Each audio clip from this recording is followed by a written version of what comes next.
January 17th, 1945.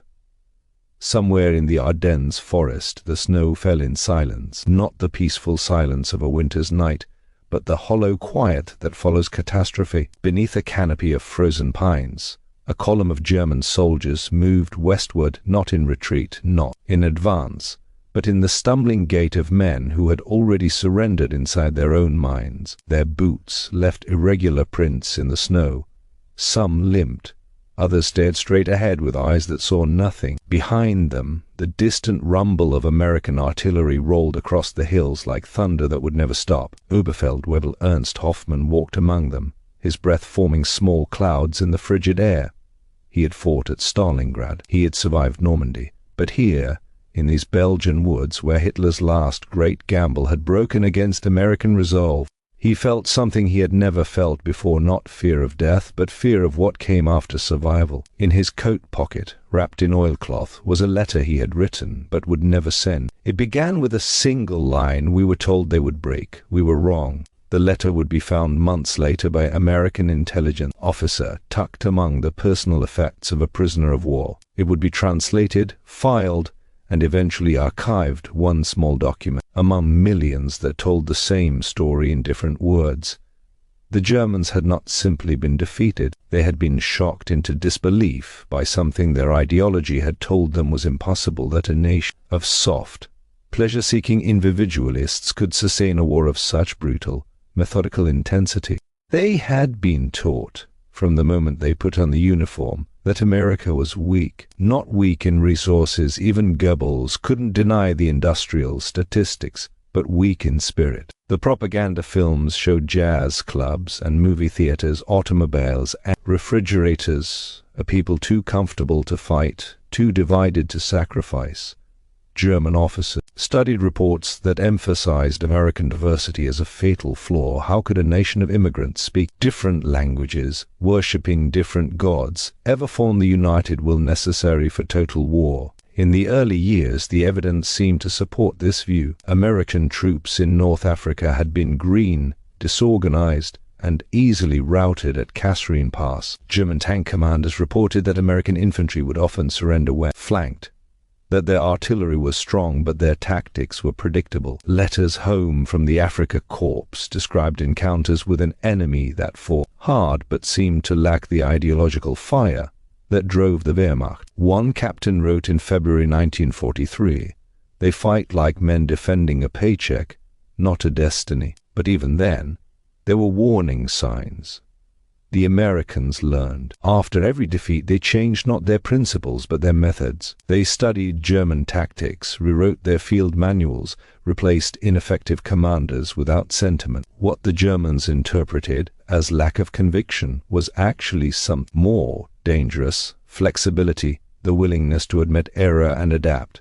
In a military culture built on rigid hierarchy and ideological certainty, this capacity for self-correction was invisible until it was too late. Ernst Hoffmann had first encountered American troops in October 1944 during the fighting in the Hürtgen forest. His company had been ordered to hold a ridgeline against an attack everyone knew was coming. The Americans didn't attack at dawn, as German doctrine predicted. They attacked at noon, after 3 hours of artillery preparations so intense that the forest itself seemed to dissolve into splinters and smoke. When the infantry advanced, they came with tanks, with flamethrowers, with air support that appeared within minutes of radio calls. His men had fought well. They had inflicted casualties, but at the end of the day, the Americans still came forward, and the next day, and the day after that. Hoffmann watched his platoon shrink from 40 men to 23, then to 11. The Americans lost men too. He could see the bodies in the snow, but more always appeared. New units, fresh supplies, equipment that looked like it had rolled off the factory floor that morning. What disturbed him most was their patience. German tactics relied on shock and speed, on breaking the enemy's will before he could organize resistance. But the Americans seemed to have no will to break. They would retreat under fire, dig in, call for artillery, and attack again. If a position was too strong, they would bypass it, surround it, and wait.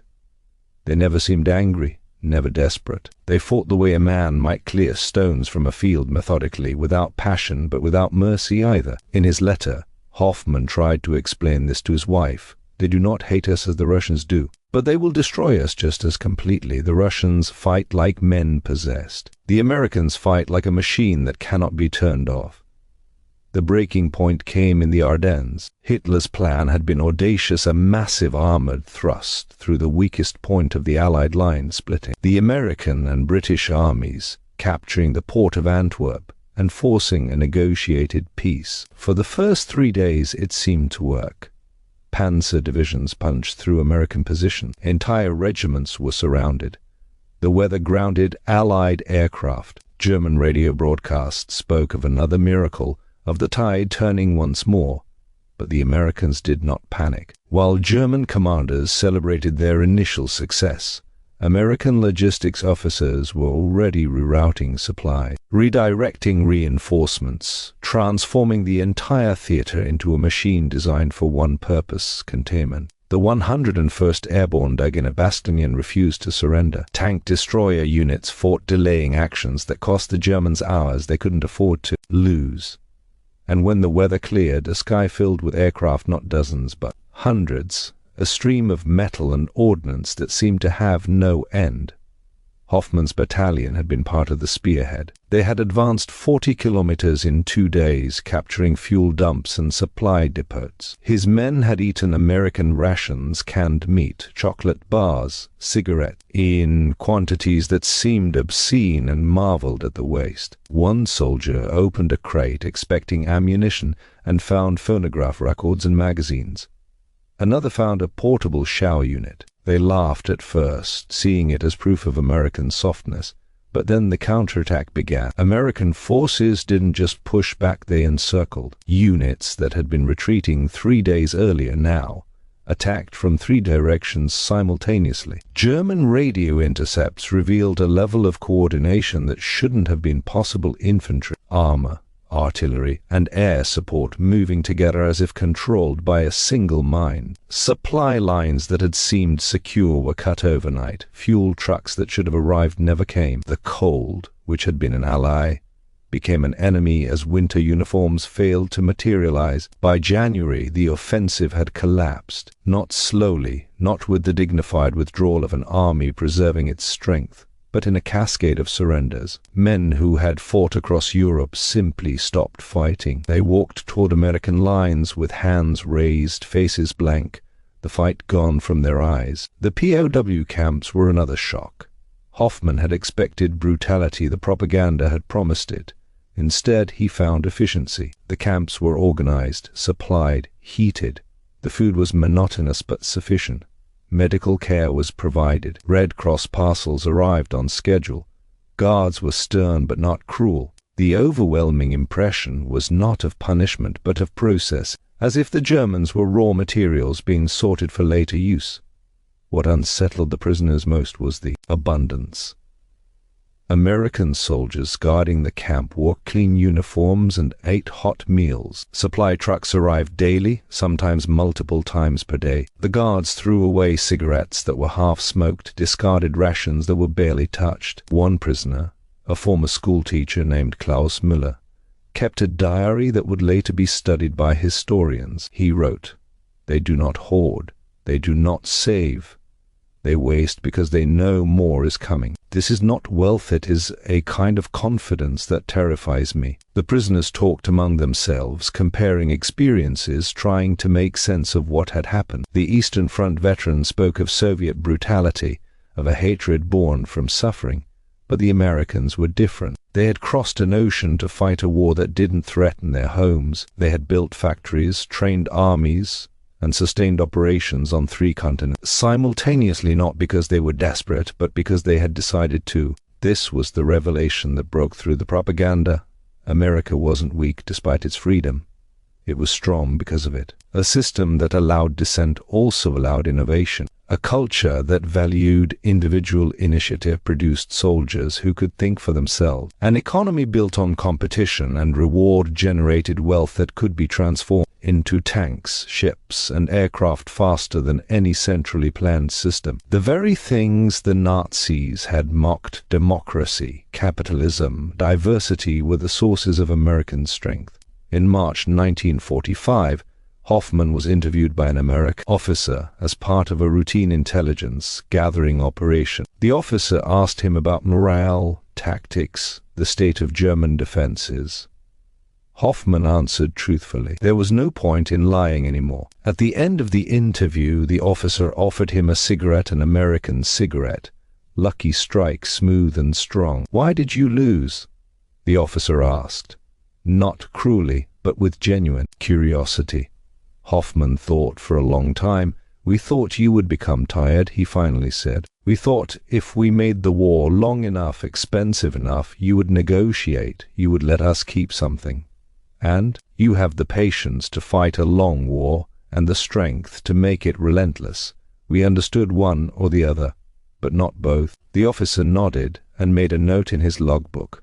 Hoffman never learned his name, but he would remember the conversation for the rest of his life. The moment he understood that Germany had not lost to superior numbers or better weapons, but to a fundamentally different idea of what a nation could be. The American soldiers who guarded the POW camps saw their prisoners as men, not monsters. They shared photographs of families, talked about jobs they would return to, plans for after the war. They did not apologize for their strength, but neither did they gloat. The message, unspoken but clear, was simple. We didn't want this war. But once we were in it, we were always going to win. Years later, during the Marshall Plan, some of those same prisoners would return to Germany as free men and find American aid rebuilding their cities. The confusion was profound. Why would the victors help the defeated? The answer lay in the same principle that had won the war. America was not fighting for conquest or revenge, but for a vision of order, a world where strength served peace, where abundance was possible, where yesterday's enemy could become tomorrow's partner. Hoffman lived until 1992. He never returned to the battlefield, never wore a uniform again, but he kept that letter, the one he wrote in the Ardennes snow, and sometimes in his final years, he would take it out and read it. The words had been written by a soldier who still believed in victory. They were preserved by a man who had learned something more valuable than winning: the difference between power and strength, between brutality and resolve. The Americans had been patient when patience served their purpose, and when patience ended, they were relentless, not because they were cruel, but because they were certain that their cause was just, certain that their system could sustain the cost, certain that victory was not a question of if, but when. In the end, that certainty, that unshakable, maddening, patient confidence was more terrifying than any weapon. It was the one thing ideology could not counter, propaganda could not disguise, and courage alone could not overcome. The Americans would wait, and then they would come, and they would not stop. That was what Ernst Hoffman feared, not death in battle, but survival after defeat, the knowledge that he had fought for a lie against a truth that could not be denied.